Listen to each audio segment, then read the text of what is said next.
Hey everyone, आप सभी का स्वागत है रेल टेरा पर। आज जो है मैं आप लोगों को बताने वाला हूं कि ग्रुप डी को क्वालिफाई करने के लिए जो सबसे इम्पोर्टेंट टॉपिक है साइंस, वो पढ़ना कैसे चाहिए और किस बुक से पढ़ना चाहिए। क्या हमें वो लुसेंट से पढ़ना चाहिए या फिर ब्लैक बुक से पढ़ना चाहिए या फिर एनसीईआरटी से पढ़ना चाहिए।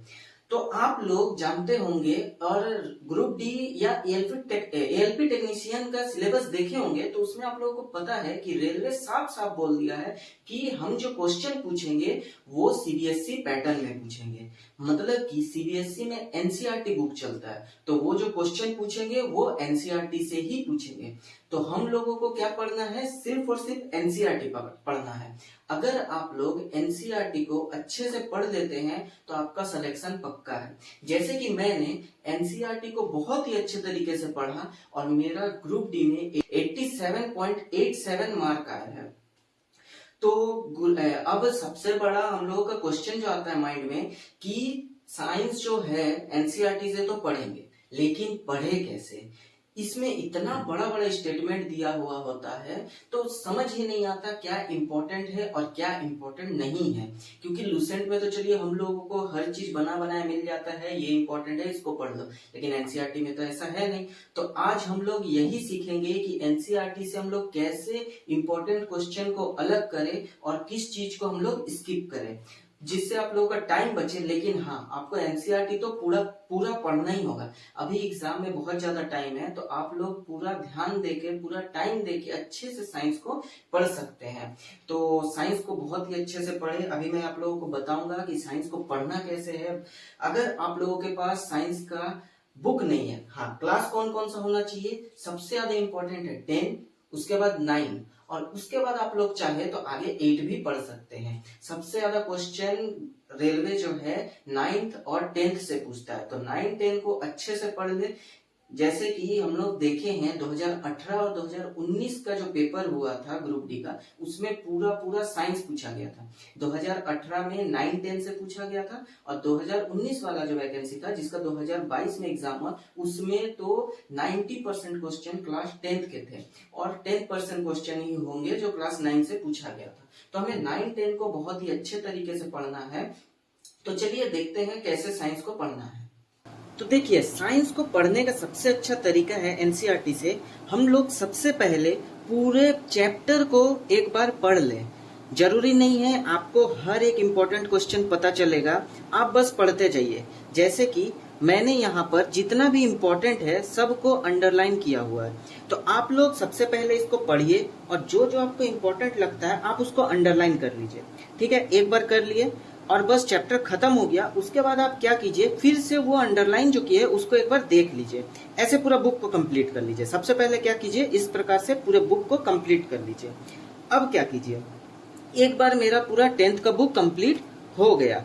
अब क्या करूं, अब क्या करना है, फिर से हम लोगों को उस चीज को रिपीट करना है। फिर मैं इस चैप्टर को पढ़ूंगा और अब आप लोग देखेंगे कि जहां आप मान लीजिए ये पूरा यहां से यहां तक में इस पैराग्राफ में आप इसको लाइन अंडरलाइन किए थे और इसको अंडरलाइन किए थे। नेक्स्ट जब आप लोग पढ़ेंगे तो देखिएगा आपको और भी ज्यादा इंपॉर्टेंट क्वेश्चंस मिलेंगे।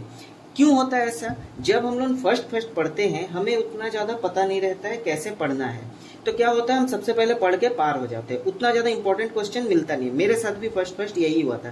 पहले मान लीजिए मैंने जब फर्स्ट पढ़ना चालू किया था तो ये एक पेज में मुझे मुश्किल से 3 से 4 ही इंपॉर्टेंट क्वेश्चंस मिलते थे और अब आप लोग देख सकते हैं इस एक पेज में कितना ज्यादा अंडरलाइन है और ये सब चीज पूछता है।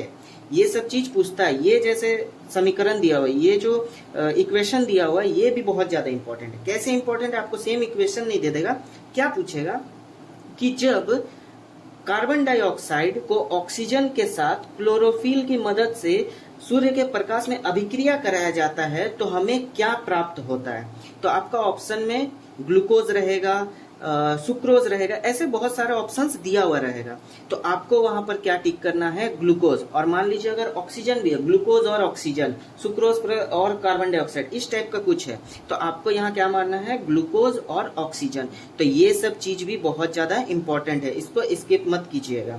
ये सब चीज, हर एक चीज इंपॉर्टेंट है, जितना मैं यहाँ पर टिक किया हूँ हर एक चीज इंपॉर्टेंट है, और इसी से क्वेश्चन पूछा भी गया था और मैंने इन सभी का जवाब भी दिया, इसलिए मेरा इतना अच्छा मार्क्स आया।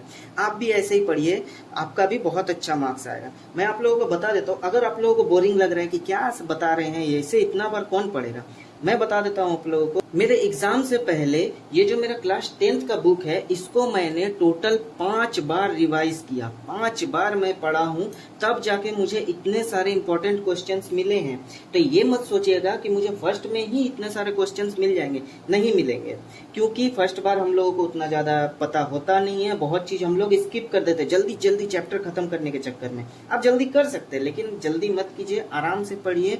और हाँ, बार बार मतलब एक बार खत्म होने के बाद दोबारा कीजिए, ऐसा नहीं कि ये चैप्टर खत्म किए दोबारा पढ़ लियो, ऐसा नहीं, पहले पूरा बुक खत्म कर दीजिए। और जितना इंपॉर्टेंट क्वेश्चन है आप चाहो तो उसको नोट भी कर सकते हैं या फिर अंडरलाइन भी कर सकते हैं। कहीं कहीं तो मैंने क्या किया था, कुछ अगर इंपॉर्टेंट क्वेश्चंस मुझे मिलता है तो मैं उसे ऊपर में ही लिख देता हूँ, बहुत जगह मेरा वैसा किया हुआ है। जैसे यहाँ देखिए, लसिका का इंग्लिश मैं यहाँ पर लिख लिया हूँ, क्योंकि होता है कभी कभी एग्जाम में कि हिंदी नहीं दिया हुआ रहता है, सिर्फ इंग्लिश दिया हुआ रहता है, इसलिए मैं इंग्लिश भी लिख लिया हूँ। बहुत सारे चीज का ऐसे लिखा हुआ है, आप लोग बुक में ही लिख सकते हैं या फिर आप चाहे तो कॉपी में भी नोट कर सकते हैं। तो इस प्रकार से आप लोग पढ़े, सब चीज को पढ़े। हाँ, इन चीजों को मत छोड़िएगा, इसमें भी बहुत सारे इंपॉर्टेंट, ये नहीं, ये तो क्वेश्चन दिया हुआ है। जैसे क्रियाकलाप होता है, क्रियाकलाप में भी बहुत सारे इंपॉर्टेंट क्वेश्चंस आप लोगों को मिल जाएंगे, वो सब चीजों को भी जरूर पढ़ें। पूरा बुक पढ़ें, पूरा बुक कंप्लीट होने के बाद फिर से शुरू करें, और देखिएगा आप लोगों को बहुत सारा न्यू इंपॉर्टेंट क्वेश्चंस मिलेंगे और आप लोग बहुत ही अच्छे तरीके से साइंस को समझने लग जाएंगे, फिर आप लोगों को साइंस में प्रॉब्लम नहीं होगा। और अगर आप लोग चाहते हैं कि मैं आप लोगों को पढ़ाऊं, तो मैं कुछ इस प्रकार से पीपीटी की मदद से, मतलब प्रेजेंटेशन की मदद से भी मैं आप लोगों को पढ़ा सकता हूं, या फिर आप लोग चाहे तो बुक से भी पढ़ा सकता हूं। आप लोगों का जैसा राय है आप कमेंट में मुझे जरूर बताएं। अगर आप बोलेंगे बुक से पढ़ाने, तो मैं बुक से आप लोगों को साइंस पढ़ा दूंगा, और अगर आप लोग बोलेंगे कि ऐसे प्रेजेंटेशन के मदद से पढ़ाए, तो मैं प्रेजेंटेशन के मदद से भी आप लोगों को पढ़ा दूंगा। तो जैसा भी है आप लोग कमेंट करें। अगर ये वीडियो आप लोगों के लिए इंफॉर्मेटिव रहा, अगर आप लोगों को कुछ हेल्प मिला, तो वीडियो को लाइक जरूर करें, अपने दोस्तों के साथ शेयर करें जो भी ग्रुप डी और एएलपी टेक्नीशियन का तैयारी कर रहा है, और कमेंट में अपना राय जरूर बताएं। और हाँ, चैनल को सब्सक्राइब करना बिल्कुल ना भूले। नेक्स्ट जो हमारा टारगेट है 10,000 फैमिली को पूरा करने का, उसमें आप लोग जरूर मेरी मदद करें।